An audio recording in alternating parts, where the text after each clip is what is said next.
বাংলাদেশ সাংবাদিকদের আশার কথা শোনালো আইসিসি। বাংলাদেশ সাংবাদিকরা অভিযোগ করেছেন, টি-20 বিশ্বকাপ থেকে বাদ দেওয়ার পর তাদের ভারত ও শ্রীলঙ্কার মাটিতে ম্যাচ দেখার অনুমতি দেওয়া হয়নি, অর্থাৎ তাদের কার্ড দেওয়া হয়নি। আইসিসি জানিয়েছে, এই সমস্যা সমাধান করার চেষ্টা করা হচ্ছে। সংবাদ সংস্থা পিটিআইকে আইসিসির এক সূত্র বলেছে, নতুন করে সবটা হচ্ছে। যেহেতু আবেদনের সংখ্যা বেড়েছে ও সূচি বদলেছে, তাই সময় লাগছে। সাংবাদিকদের কার্ড দেওয়ার প্রক্রিয়া চলছে, পাশাপাশি একটি শর্তের কথাও জানা গেছে। ওই সূত্র বলেছে, প্রতিটি দেশের একটি নির্দিষ্ট কোটা থাকে, 40 জনের বেশি সাংবাদিককে কার্ড দেওয়া যায় না। কিন্তু বাংলাদেশ থেকে অনেক বেশি আবেদন করেছে, প্রত্যেককে তো দেওয়া যাবে না। কাদের কার্ড দেওয়া হবে তা খতিয়ে দেখা হচ্ছে, তারপর তাদের কার্ড দেওয়া হবে।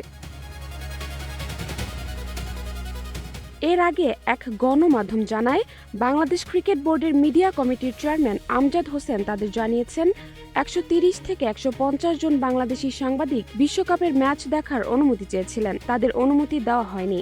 আমজাদ বলেন, আমি যতদূর জানি বাংলাদেশি সাংবাদিকদের কার্ডের আবেদন খারিজ করা হয়েছে।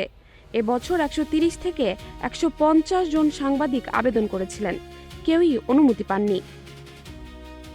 জাহারা জেবিন তন্নি, নাগরিক প্রতিদিন।